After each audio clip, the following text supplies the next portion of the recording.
الناس جميعا. السلام علیکم ورحمۃ اللہ وبرکاتہ. ناظرین گرامی، میں آپ کا میزبان فاروق عمری پھر سے آپ کی خدمت میں حاضر ہو چکا ہوں. آپ کا وہی پسندیدہ موضوع آتنکواد کا ورودھ، دہشت گردی کے تعلق سے بہت ساری باتیں ہم سماعت کر رہے ہیں. لہذا آپ تمام کا اس محفل میں استقبال ہے، اور اسی طریقے سے ہماری اس محفل میں تشریف فرما معزز مہمان فضیلت الشیخ عبدالحسیب مدنی حفظہ اللہ، میں ان کا بھی استقبال کرتا ہوں. شیخ السلام علیکم ورحمۃ اللہ وبرکاتہ. وعلیکم السلام ورحمۃ اللہ وبرکاتہ. جزاکم اللہ خیر. ناظرین، جیسا کہ آپ جانتے ہیں، آپ نے پچھلی نشست میں سماعت کیا کہ شیخ محترم ہمارے سوالوں کا جواب دے رہے ہیں. خصوصاً پچھلی نشست میں جو سوال کیا گیا تھا کہ بعض مسلمان جو دہشت گردی کا کردار ادا کرتے ہیں، دہشت گردی میں ملوث ہو جاتے ہیں، ہم شیخ محترم سے پوچھ رہے تھے کہ مسلمان جبکہ اسلامی تعلیمات اتنی اعلیٰ ہیں، مسلمان اسلام کو فالو کرنے والا بعض ہی مسلمان کیوں نہ ہو، وہ دہشت گرد کیسے ہو سکتا ہے؟ اگر ہو رہا ہے تو اس کے پیچھے کیا سبب ہے؟ ہم یہ شیخ محترم سے جان رہے تھے. تو چلیے وہی شیخ محترم سے ہم پھر سوال کرتے ہیں اور شیخ سے استفادہ کرتے ہیں. شیخ، میں یہ چاہتا ہوں کہ جو بات ہماری چل رہی تھی وہ کچھ دوسرے سوالات بیچ میں آ گئے، جس کی وجہ سے ہماری بات رک گئی. تو آپ سے گزارش ہے کہ آپ اسی کو آگے بڑھائیں، جیسے کہ آپ کہہ رہے تھے کہ رد عمل کے نتیجے میں مسلمان آگے بڑھتا ہے. بسم اللہ الرحمن الرحیم. آپ نے جو سوال کیا تھا کہ بعض مسلم نوجوان اگر ایسی کسی کارروائی میں ملوث ہو جاتے ہیں تو اس کے اسباب کیا ہیں، تو میں آپ کو بتا رہا تھا کہ اصل مسئلہ ہے رد عمل کا. جی، اصل مسئلہ رد عمل کا ہے. بنیادی وجہ رد عمل ہے. اب رد عمل کہہ کر ہم یہ نہیں کہہ رہے ہیں کہ ان کی حرکتیں صحیح ہیں، ہم نے اس تعلق سے بڑی تفصیل سے آپ کے سامنے بات رکھی، لیکن ہم یہ بتانا چاہ رہے ہیں کہ آپ کسی آدمی کے ان حالات کا بھی جائزہ لیں جن حالات میں وہ کسی غلط روش کی طرف جا رہا ہے. اب اگر اس بات کو سامنے رکھیں، میں نے گزشتہ ایپیسوڈ کے آخر میں آپ کے سامنے بتایا کہ اس وقت بحیثیت قوم مسلم نوجوان کو بھڑکانے والی، مسلم نوجوان کو جوش میں لانے والی، مسلم نوجوان کو برانگیختہ کر دینے والی جو باتیں بین الاقوامی سطح پر بھی اور ملک کے اندر بھی ہو رہی ہیں، ان چیزوں کا اگر آپ جائزہ لیں گے آپ کو سمجھ میں آئے گا کہ کیوں یہ نوجوان، بعض نوجوان ایسی کسی حرکت کی طرف جا رہے ہیں. میں نے آپ کو بتایا تھا کہ آج اسلام کو جس قدر زیادہ نشانہ بنایا جا رہا ہے، پیغمبر اسلام صلی اللہ علیہ وسلم کی توہین کا جو بار بار مظاہرہ کیا جا رہا ہے، کارٹون بنانے کی بات بھی ہے اور فلم بنانے کی بات بھی ہے اور مختلف قسم کے تبصرے کرنے کی بات ہے، اخبارات میں جو ہے الگ الگ قسم کی باتیں لکھنے کی بات ہے، سب کچھ ہے، اور اس کے ساتھ ساتھ قرآن مجید کی توہین کا معاملہ ہے.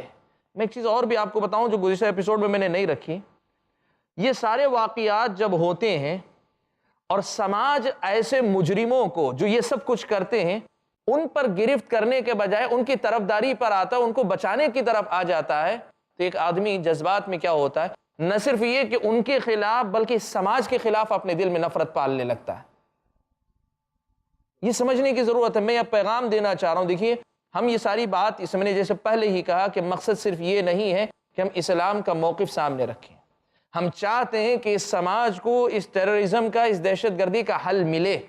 ہم چاہتے ہیں کہ انسانی سماج اس لعنت سے آزاد ہو، اور اس کے آزاد ہونے کے لیے ان جڑوں تک پہنچنا ضروری ہے جو اس کے پنپنے میں مدد دے رہی ہیں، جو اس کو ایک تناور درخت بنا رہی ہیں. میں یہ بات آپ کو بتا رہا ہوں کہ ایک مسلم نوجوان ان حالات کو دیکھتا ہے.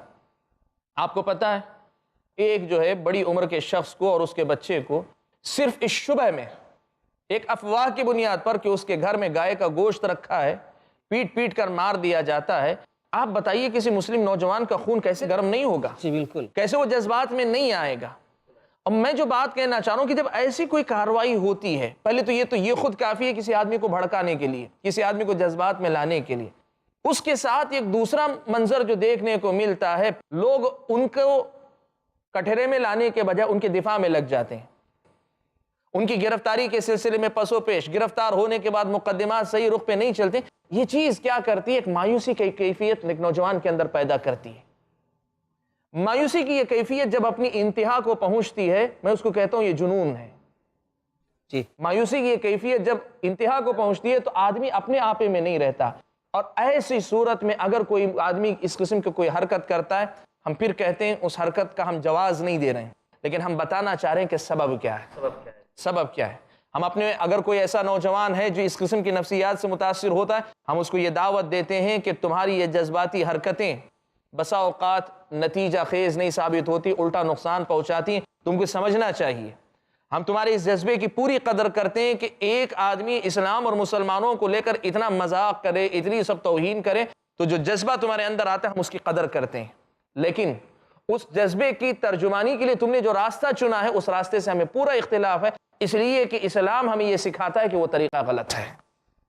تو آپ نے یہ جو سوال پوچھا کہ ایک مسلم نوجوان اگر آج دہشت گردی کی طرف جا رہا ہے اس کی اصل وجہ کیا ہے یا وجوہات کیا ہے, کئی ایک اسباب ہیں. جی ان میں سے سب سے پہلی وجہ میں نے رکھی اور سب سے اہم وجہ ہے, آپ بین الاقوامی سطح پہ بات کریں یا علاقائی سطح پہ بات کریں آپ کو یہ چیز واضح طور پہ ملے گی. میں آپ کو بتاؤں یعنی وہ رد عمل میں جاتا بھی ہے, جیسے کہ میں نے کہا تھا کہ صبر کی تعلیم جو اسلام میں دی گئی ہے, تو رد عمل میں وہ جو کردار ادا کرتا ہے جس کو دہشت گردانہ کارروائی کہتے ہیں تو وہ بھی نہیں کرنا چاہیے, اس کو دوسرا کچھ ایسا پہلو اختیار کرنا چاہیے. دیکھیے کیا ہوتا ہے کہ اسلامی شریعت ہمارے سامنے آپشنز رکھتی ہے ہمیشہ جی کہ آپ بدلہ لیں, ہاں آپ صبر کریں. جی لیکن ہوتا کیا ہے کہ کبھی جو ہے بدلہ لینے کی ہر صورت ممکن نہیں ہوتی, بعض صورتیں ممکن ہوتی ہیں بعض صورتیں ممکن نہیں ہوتی. یہ طریقہ جو ہے یہ ممکن یہ دیکھنا چاہیے کہ آپ اگر بدلہ لینا چاہتے ہیں اس کو اصل میں کیا ہے. دیکھیے یہ مسئلہ جو ہے اتنا سیدھا بھی نہیں جتنا لوگ سمجھتے ہیں. اچھا جی, ایک طرف یہ مسئلہ بھی آتا ہے کہ ٹھیک ہے آج ایک آدمی نے کوئی بات کہی, ٹھیک ہے, اگر ہم صبر کر کے رہ جائیں گے کل 2 لوگ بولیں گے, پرسوں 3 لوگ بولیں گے, ترسوں 4 لوگ بولیں گے, اور خاص طور پہ جب سماج ایسے لوگوں کا دفاع کرے, ایسے لوگوں کو کٹہرے میں نہ لائے تو یہ چیز ہوگی. یہ چیز کیا کرتی ہے ان کو کہتی نہیں بدلہ لینا ہی یہ شکل ہے, یہ ایک سوچ اس سے پنپتی ہے. جیسا کہ ان کو خاموش کرنے یا ایسے لوگوں کو کا راستہ روکنے کا طریقہ ہے کہ جب ایسا کوئی مسئلہ سامنے آئے تو فوراً اس کو روک دو, اس کو روک دو کہ اگلا منہ نہیں کھولے گا. یہ ایک سوچ ہے جو لوگوں کے اندر پنپتی ہے. تو میں کہنا کیا چاہ رہا ہوں کہ دیکھیے چیز اصل میں کیا ہے کہ کسی مسئلے سے نمٹنے کے 3 راستے ہیں 4 راستے ہیں, تو ہوتا یہ ہے بسا اوقات کہ 2 راستے اس میں سے قابل عمل نہیں ہوتے. تو ہم یقیناً رد عمل دیں, لیکن رد عمل وہ دیں جو جائز ہو اور جو امت اور قوم کے حق میں مفید ہو, انسانیت کے حق میں مفید ہو. ایسا کوئی عمل ہے آپ کے ذہن میں جو میں نے بہت ابھی گزشتہ ایپیسوڈ میں نے آپ کے سامنے یہ بات رکھی, میں نے بتایا کہ اس ملک کے اندر کم از کم اتنا تو ہو سکتا ہے کہ عدلیہ میں ان کو کھینچا جائے. جی, جو رائٹر اخبار میں لکھتا ہو یا کوئی کام کرتا ہو ایسے آدمی کے خلاف باقاعدہ جو ہے عدلیہ میں بات رکھی جائے کہ اس نے ہمارے مذہبی جذبات کو مجروح کیا ہے, اس کے خلاف باقاعدہ کارروائی ہو.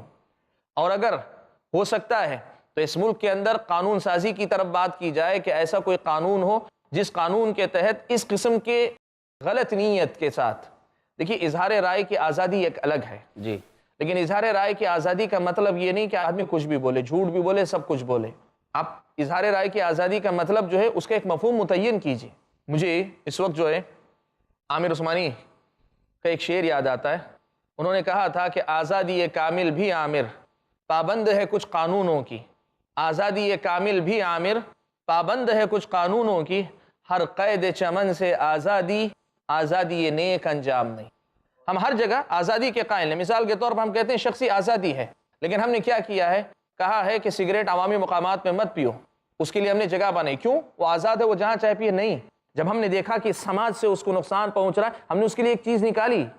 تو ہم یہ کہنا چاہ رہے ہیں کہ ایسی کوئی چیز امکانات ہیں, کوشش کریں اس پر بات کریں کہ ایسی کوئی کارروائی نہیں ہونی چاہیے اظہار رائے کی آزادی کے نام پر جس کے نتیجے میں جھوٹ موٹ کی باتیں اسلام کی طرف, پیغمبر اسلام کی طرف, قرآن کی طرف منسوب کی جائیں, بلکہ اس سے بڑھ کر توہین کے مقصد سے کی جائیں اور مسلمانوں کو بدنام کرنے, اور میں صاف لفظوں میں کہوں بسا اوقات مسلمانوں کو جذبات میں لانے, بھڑکانے کے مقصد سے کی جائیں.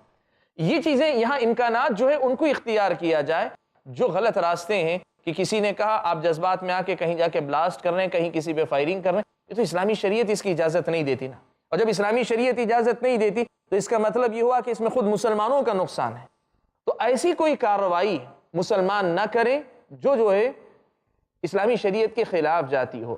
تو بات ہماری جو ہو رہی تھی وہ اسی نقطے پر کہ ایک مسلمان نوجوان اگر دہشت گرد کی طرف حکومت کی پاسداری بھی، حکومت کے قانون کا خیال رکھتے ہوئے بھی ایک مسلمان کو قدم آگے بڑھانا پڑے گا.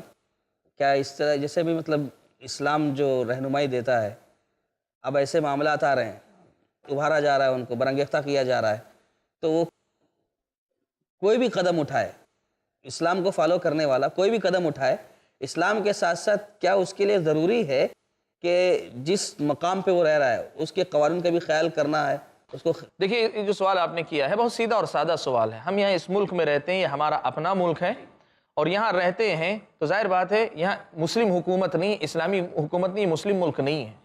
یہاں آپ رہتے ہوئے یہاں کے کچھ قوانین وغیرہ ہوتے ہیں جو یہاں بقائے باہم کے لیے ضروری ہیں. جی بالکل، بقائے باہم کے لیے اس کو ہمیں ضروری فالو کرنا ہی پڑے گا. یہاں اب بقائے باہم کا مسئلہ ہے، یہاں جو ہے ایک دوسرے کے ساتھ چلنے کا مسئلہ ہے. مسلمانوں کی طرف سے کہا جاتا ہے کہ جب گلستان کو خوں کی ضرورت پڑی سب سے پہلے ہماری ہی گردن کٹی، پھر بھی کہتے ہیں ہم سے یہ اہل چمن، یہ چمن ہے ہمارا تمہارا نہیں. دیکھیے شاعر نے بہت صحیح بات کہی ہے اور یہ شاعری کی بات نہیں ہے، یہ تاریخ کی حقیقتیں ہیں.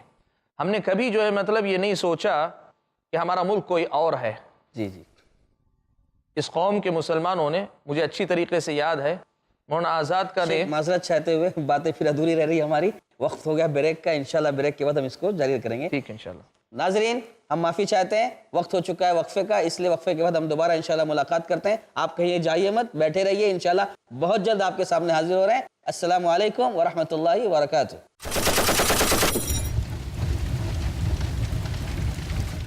ملک کے سیاستدان، تاجر حضرات اور ساری عوام پریشان ہیں بڑھتی مہنگائی سے، غریبی سے. اگر آپ جاننا چاہتے ہیں ان تمام مسائل کا حل تو دیکھیں میرے ساتھ غریبی کا حل.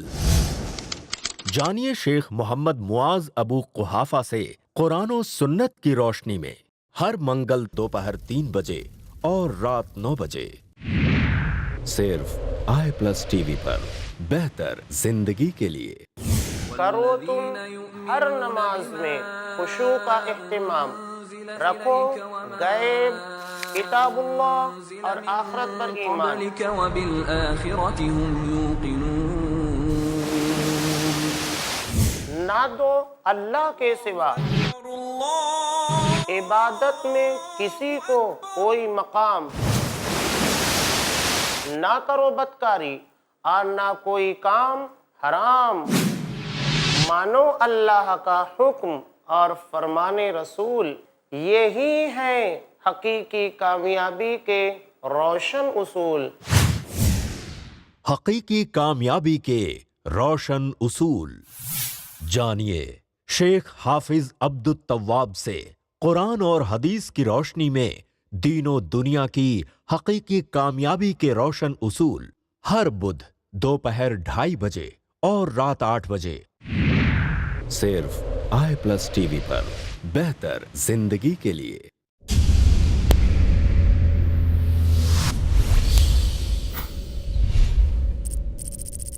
اپنے کیبل یا DTH آپریٹر سے i+TV آج ہی ڈیمانڈ کریں.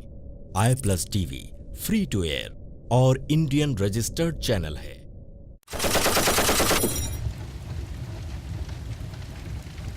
السلام علیکم ورحمۃ اللہ وبرکاتہ. ناظرین وقفے کے بعد ہم پھر آپ کی خدمت میں حاضر ہیں اور بلا تاخیر ہم شیخ کے پاس چلتے ہیں. شیخ بریک کے پہلے میں نے جو شعر کہا تھا اس پر آپ کچھ کہنا چاہ رہے تھے. شعر تھا کہ جب گلستان کو خوں کی ضرورت پڑی سب سے پہلے ہماری ہی گردن کٹی، پھر بھی کہتے ہم سے یہ اہل چمن، یہ چمن ہے ہمارا تمہارا نہیں. اس پر آپ کچھ روشنی ڈال رہے تھے. میں یہ کہہ رہا تھا کہ دیکھیے یہ تاریخی حقیقت ہے، کسی شاعر کی شاعری نہیں ہے کہ وہ اپنے کچھ خیالات پیش کر رہے ہیں. یہ تو اپنی تاریخی حقیقت ہے کہ یہ ملک اپنا ہے، یہ اپنا ملک ہے. میں سمجھتا ہوں کہ اس کو دہرانے کی ضرورت نہیں ہے. اور مجھے بسا اوقات میں یہ بات کہتا ہوں کہ ہم کیوں کسی کے سامنے صفائی دیں، ہم کیوں کسی کے سامنے صفائی دیں کہ ہم اس ملک کے ہیں، اس ملک کے ہیں، اس ملک کے ہیں. جو لوگ یہاں اس مسئلے پہ سوال اٹھا رہے ہیں ان کو اس مسئلے پہ صفائی دینے کی ضرورت ہے کہ کیوں اس سوال اٹھا رہے ہیں. اگر باپ کے سامنے جو ہے بیٹا یہ کہنے لگ جائے کہ میں آپ ہی کا بیٹا ہوں، آپ ہی کا بیٹا ہوں، آپ ہی کا بیٹا ہوں، تو پھر آخر مطلب پھر دنیا میں کون سی چیز باقی رہ جائے گی جس کے لیے صفائی کی ضرورت باقی نہ رہے. سب کو صفائی دینی پڑے گی. بات بہت دور تک جائے گی. ہماری جو بات چل رہی ہے, دیکھیں سوال کی طرف آتے ہیں. میں اپنے موضوع کی طرف آتا ہوں کہ ہماری جو بات چل رہی تھی کہ اصل مسئلہ یہ ہے کہ یہاں اس ملک میں رہتے ہوئے یہاں کے قوانین کے اندر جو گنجائش ہمیں ملتی ہے اس کا استعمال کرتے ہوئے ہم ایسے غلط لوگوں کے ہاتھ پکڑنے کی کوشش کریں جو مسلمانوں کو برانگیختہ کرنے کی کوشش کرتے ہیں. اور میں یہ بات کہنا چاہوں گا, یہ بات ہماری آخر میں بھی آئے گی انشاءاللہ جب ہم دہشت گردی کے حل پہ بات کریں گے, لیکن یہاں میں مناسبت آئی تو بتانا چاہوں گا. دیکھیے حکومتیں آج گرفتاریاں کر رہی ہیں, وہ سمجھتی ہیں کہ اس سے جو ہے مسئلہ حل ہو جائے گا جی, لیکن ایسا نہیں ہے. جو چیز دہشت گردی کا سبب بن رہی ہے ان اسباب کا خاتمہ کرنے کی طرف حکومت کی توجہ زیادہ ہونی چاہیے. آج کوئی حادثہ ہوتا ہے تو لوگ جو ہے کسی کی گرفتاری کر کے عوام کو, پبلک کو مطمئن کرنے کی طرف جاتے ہیں دہشت گردی کے مسئلے میں. لیکن ہمارا اپنا ماننا یہ ہے کہ جو چیز کسی بھی آدمی کو, چاہے وہ مسلمان کرے کہ غیر مسلم, میں یہ بات صاف لفظوں میں کہہ رہا ہوں کہ اگر غیر مسلم بھی ایسی کوئی کارروائی کر رہا ہے تو اس کے اپنے اسباب کیا ہیں, اس کی ایسی کارروائی کے اسباب کیا, ان اسباب کا پتہ لگا کر ان کو حل کرنے کی طرف توجہ دے. حکومت کا یہ کردار اگر ہو تو پھر یقین مانیے کہ یہ مسائل جو بڑی آسانی کے ساتھ سنبھل سکتے ہیں. تو آپ نے جو سوال پوچھا تھا مجھ سے کہ بعض مسلمان جو دہشت گرد بعض مسلمان جو دہشت گرد ہو رہے ہیں ان کے اسباب کیا ہیں, تو بنیادی وجہ اور سب سے پہلی وجہ میرا اپنا ماننا ہے وہ ہے رد عمل کی نفسیات. اور میں آپ کو ایک چیز اور بتاؤں, دلچسپی کی بات, یہاں لوگ یہ سمجھتے ہیں کہ کسی پڑوسی ملک کے ساتھ وفاداری کیسے ہے. میں یہ بات آپ کو بتانا چاہتا ہوں, اصل بنیادی وجہ یہ رد عمل کی نفسیات ہے. ہاں, رد عمل کی نفسیات سے جو متاثر ہیں اس کا استغلال یا اس سے اپنا کام کوئی بھی نکال لے سکتا ہے, وہ پڑوسی ملک کا ہو یا کسی تیسرے ملک کا ہو یا کوئی نہ ہو, یہیں کے کچھ لوگ ہوں, کوئی بھی ان کو استعمال کر سکتے ہیں. آپ کسی کو پڑوسی ملک کے ساتھ یا کسی مقامی تنظیم کے ساتھ, کسی بین الاقوامی تنظیم کے ساتھ, کسی ملک کے ساتھ جوڑ کر مسئلہ سمجھتے ہیں آپ نے حل کر لیا, نہیں. آپ اصل مدعے کی طرف نہیں آ رہے ہیں کہ وہ کون سی چیزیں جو انہیں اس دہشت گردانہ کارروائی کی طرف ڈھکیل رہی ہے. ہماری بات ہو رہی تھی کہ ایک تو وجہ رد عمل ہے, اور دوسری ایک اور وجہ بھی ہے کہ بسا اوقات بعض جذباتی قسم کے نوجوان جو مسلمانوں میں سے معتبر علماء ہیں, جو دین کو اچھی طرح سے سمجھتے ہیں اور امت کے اندر مانے ہوئے جو علماء ہیں, ان سے جڑنے کے بجائے اپنے طور پر خود دین کو سمجھنے کا بھی دعویٰ کرتے ہیں, خود اپنی طرف سے سارے فیصلے بھی لیتے ہیں اور اپنی طرف سے ساری پالیسیاں بھی طے کر لیتے ہیں اور اپنی طرف سے سارے اقدامات کر لیتے ہیں. یعنی اس کے کا مطلب یہ ہوا کہ جو مسئلہ قومی ہے اس مسئلے کو بعض افراد اپنے ہاتھ میں لے لیتے. جو مسئلہ قومی ہے اسے قومی پیمانے پہ حل ہونا چاہیے کہ ہمارا ایک موقف کیا ہوتا ہے. اگر وہ مسلم حکمران مسلم حکومت میں ہے تو مسلم حکمران کے تحت وہ سارے کارروائیاں انجام پاتی ہیں. لیکن اگر ہم کسی ایسے ملک میں ہیں جہاں مسلمانوں کا ایک حکمران نہیں ہے, جیسے اس ملک میں یا کسی اور ملک کی بات کریں جہاں مسلمانوں کی اپنی حکومت نہیں ہے, تو وہاں طریقہ یہ ہوتا ہے کہ جب قومی مسئلہ آتا ہے تو پورے قومی مسئلے کو پورے قومی پیمانے پہ حل ہونا چاہیے, ایک موقف, ایک اسٹینڈ طے ہونا چاہیے. جب ایسے کسی مسئلے میں کچھ نوجوان یا کچھ بڑی عمر کے ہی لوگ, کچھ لوگ اپنی طرف سے ایک اسٹینڈ لے لیتے ہیں, تب پھر ایسی کارروائیاں ہوتی ہیں, ایسے مسائل پیدا ہوتے ہیں. تو میرے حساب سے یہ بنیادی وجوہات ہیں جن کی وجہ سے یہ ساری کی ساری صورتحال پیدا ہوتی ہے یا کوئی نوجوان دہشت گردی کی طرف جاتا ہے. جزاکم اللہ شیخ, ماشاءاللہ بڑی تفصیل سے باتیں ہوئی اور کافی باتیں درمیان میں بھی آ گئی ادھر ادھر کی. میں نے پچھلی نشست میں ایک سوال آپ سے کیا تھا جو رہ گیا تھا اور ہم لوگ اس موضوع پر آ گئے. جس طرح جیسے آپ نے واضح کیا کہ بعض مسلمان دہشت گرد ہوتے ہیں, اس کے پیچھے کیا اسباب ہوتے ہیں یہ بھی آپ نے واضح کیا, لیکن یہ بھی ہمارے سامنے بات آئی کہ بہت سارے مسلمانوں کو دہشت گردی کے نام پر مسلم نوجوانوں کو الزام لگا کر کے گرفتار کر لیا جاتا ہے, اور پھر کچھ سالوں کے بعد ان کی زندگی کو تباہ کرنے کے بعد, ان کی جوانی کے بیشتر قیمتی اوقات کو ضائع کر دینے کے بعد یہ فیصلہ سنا دیا جاتا ہے کہ انہیں باعزت بری کر دیا گیا اور ان پر کوئی جرم ثابت نہیں ہوا. تو نوجوانوں کا ایک قیمتی سرمایہ جو جوانی کا وقت ہوتا ہے, ایک جوانی کا جو وقت ہوتا ہے, قیمتی وقت ان کا 10 سال 15 سال جیلوں میں گزر جاتا ہے, جو کہ وہ جرم کیے ہی نہیں, صرف الزام لگا اور صرف الزام کی بنیاد پر وہ اپنے ماں باپ سے, بھائی بہن سے, بیوی بچوں سے, سماج سے, معاشرے سے, اپنے دوست و دور ہو کر زندگی گزار دیتے ہیں. اور پھر چند سالوں کے بعد یہ لکھ دیا جاتا ہے کہ باعزت بری کر دیے گئے. تو میں یہ ہمارے عوام کی آواز ہے, ناظرین کی طرف سے بات کہہ رہا ہوں, کیا اسے دہشت گردی نہیں کہیں گے؟ آپ کا سوال بہت بہت بہت اچھا سوال ہے. میں نے, اگر آپ کو یاد ہوگا پچھلے ایپیسوڈز میں نے ایک جملہ کہا تھا کہ دہشت گردی ایک ایسی لعنت ہے کہ اس دہشت کا سب سے بڑا شکار مسلمان ہوئے ہیں. دیکھیے یہ بہت بڑا المیہ ہے جس کی طرف آپ نے اشارہ کیا. آپ کو پتہ ہے اس وقت ملک کے, اپنے ملک کی میں بات کر رہا ہوں, ملک کے قید خانوں میں جو مسلم نوجوان دہشت گردی کے الزام میں قید ہوئے ہیں ان کی تعداد کتنی ہے پتہ ہے آپ کو؟ آپ اندازہ لگا سکتے ہیں؟ آپ کو دہشت گردی کے کتنے واقعات یاد ہوں گے؟ جی 10 15 25 ہاں 100. جی بہت مختصر. 100 اگر حادثات فرض کر لیجئے, میں مان لیتا ہوں آپ سے اسی طے کر لیتا ہوں, 100 واقعات کے اندر کتنے نوجوان اندر کیے گئے ہوں گے؟ ابھی پچھلے دنوں کا ایک سروے, ایک رپورٹ بالکل کہیے کہ مطلب چونکا دینے والا ہے. اس وقت ملک کے قید خانوں میں دہشت گردی کے الزام میں قید کیے گئے مسلم نوجوانوں کی تعداد کتنی پتہ ہے؟ لگ بھگ 50,000 ہے.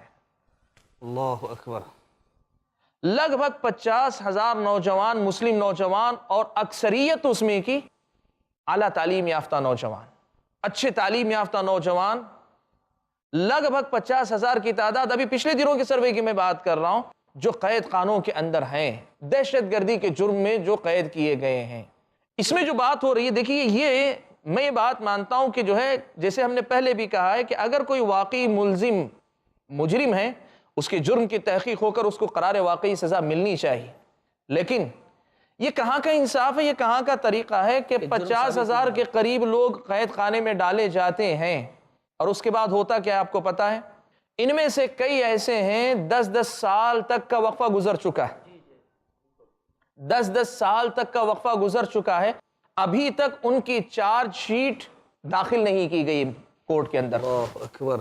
ان کے اپنے دعوے کے مطابق کچھ حوالے, کچھ ثبوت تھے جس کی بنیاد پہ ہاتھ ڈالا, اٹھا لیا اور لے جا کر کورٹ کا ذمہ دار کسے ٹھہرائیں گے؟ جیسے مطلب 10 سال سے ایک نوجوان گرفتار ہے لیکن اس کے اس تعلق میں کئی لوگ ذمہ دار ہوتے ہیں. دیکھیے کئی لوگ ذمہ دار ہوتے ہیں, اس کے پیچھے جو ہے بڑا لمبا کام ہے, بڑی لمبی بات ہے. مجھے ذرا سے یہ بات مکمل کر لینے دیجیے, میں ذمہ دار کی طرف بھی پھر آؤں گا. دیکھیے کہیں بھی کوئی واقعہ پیش آتا ہے, اٹھانے کے بعد پہلے دن کورٹ میں پیشی ہوتی ہے, پھر اس کے بعد جو ہے تحقیقات کے نام پہ, تفتیش کے نام پہ کورٹ سے اجازت لے لی جاتی ہے, وقت پہ وقت لیتی جاتی ہے اور یہ کہتی ہے کہ ابھی ہم جو ہے تحقیقات کر رہے ہیں, جب تحقیقات مکمل ہوں گی تو ہم ان کی چارج شیٹ بنائیں گے اور پھر اس کے بعد اس کا کیس عدالت میں آئے گا. یہ جو مدت ہے میں آپ کو بتاؤں, آپ تعجب کریں گے, چارج شیٹ فائل ہونے کے لیے سالوں لگ رہے ہیں. نوجوانوں کے نہ کردہ جرم, یا یوں کہیے کہ اگر کردہ بھی ہے تو جرم کے ثابت ہونے سے پہلے سالہ سال ان کی زندگی قید میں کٹ رہی ہے. اتنی بڑی تعداد اور ایسی زبردستی کا شکار, اور اس کے بعد پھر مسئلہ یہ ہوتا ہے کہ یہ لوگ, ان کا مقدمہ عدالتوں میں آتا ہے. عدالتوں میں آنے کے بعد عدالت شواہد دیکھتی ہے, ثبوت دیکھتی ہے, کن بنیادوں پہ گرفتاری کی گئی, کیا ایجنسیوں کے پاس ان کے خلاف واقعی معنوں میں ثبوت ہیں, وہ اپنی کارروائی کرتی ہے. ثبوت اگر نہیں ہے تو عدلیہ یہ فیصلہ سناتی ہے کہ ہم ان کو باعزت بری کرتے ہیں. مجھے ایک جملہ کہنے دیں یہاں پر, یہ عزت کا لفظ صرف جو ہے اس فیصلے کے وقت اس بندے کو ملتا ہے, پھر پوری زندگی اس کو عزت نہیں ملتی ہے. جو عدلیہ یہ فیصلہ سناتی ہے کہ ہم اس نوجوان کو یا ان نوجوانوں کو باعزت بری کر رہے ہیں, یہ عزت کا لفظ صرف اس جج کی زبانی زندگی میں اسے ایک بار ملتا ہے, پھر سماج میں کبھی اسے عزت نہیں ملتی ہے. یہ آپ بتائیں کہ یہ جو مسئلہ ہے یہ دہشت گردی نہیں تو اور کیا ہے, یہ دہشت زدہ کرنے کی بات نہیں تو اور کیا ہے. میں صرف بات کر رہا ہوں ایک پروسیس کی, میں صرف بات کر رہا ہوں ایک سلسلے کی جو معاملات چلتے ہیں جس رخ پر کہ آدمی کو کہاں سے اٹھا کر کہاں تک پہنچایا جاتا ہے, اس دوران کیا کچھ ہو رہا ہے میں اس کی طرف اشارہ کر رہا ہوں. اگر ہم بات کریں اس کے دوسرے پہلو کی طرف کہ ایک نوجوان کو گرفتار کر لینے کے بعد اس کی اپنی زندگی, اس کے اپنے رشتہ داروں کی زندگی, اس کے اپنے متعلقین کی زندگی پر کیا اثرات مرتب ہوتے ہیں, اگر میں اس پر بات کرنا چاہوں یقین مانیں بہت وقت چاہیے اور بڑی لمبی بات جائے گی. آج میں نے آپ کے سامنے صرف اتنا پہلو رکھا ہے کہ دہشت گردی کے الزام میں جن نوجوانوں کو گرفتار کیا جا رہا ہے ان کے ساتھ کیا ہو رہا ہے. ان کے ساتھ کیا ہو رہا ہے، صرف اس پہلو پر میں نے بات کرنے کی کوشش کی ہے. باقی جہاں تک بات ہے میں اس کے اگلے ایپیسوڈ میں اس پر آپ کے سامنے بات کروں خیر گا. شیخ، بارک اللہ فیک. بہت اچھی باتیں چل رہی ہیں. ہمارا سوال جو تھا کہ یہ بھی دہشت گردی ہے، انشاءاللہ اس کو ہم اگلی نشست میں سنیں گے. ناظرین، وقت ہمارا چونکہ محدود ہے اور باتیں بہت قیمتی چل رہی ہیں، بڑی دلچسپ چل رہی ہیں، لیکن ہم مجبور ہیں، اس لیے اپنی گفتگو یہیں ختم کرتے ہوئے آپ سے رخصت ہونا چاہتے ہیں، اور ساتھ ہی ساتھ آپ سے گزارش بھی کر رہے ہیں کہ آپ انتظار کیجئے. انشاءاللہ ہم بہت جلد دوبارہ آپ کے سامنے شیخ محترم کے ساتھ حاضر ہونے والے ہیں. تب تک کے لیے ہمیں رخصت دیں. السلام علیکم ورحمۃ اللہ وبرکاتہ. من أجل ذلك كتبنا على بني إسرائيل أنه من قتل نفسا بغير نفس أو فساد في الأرض فكأن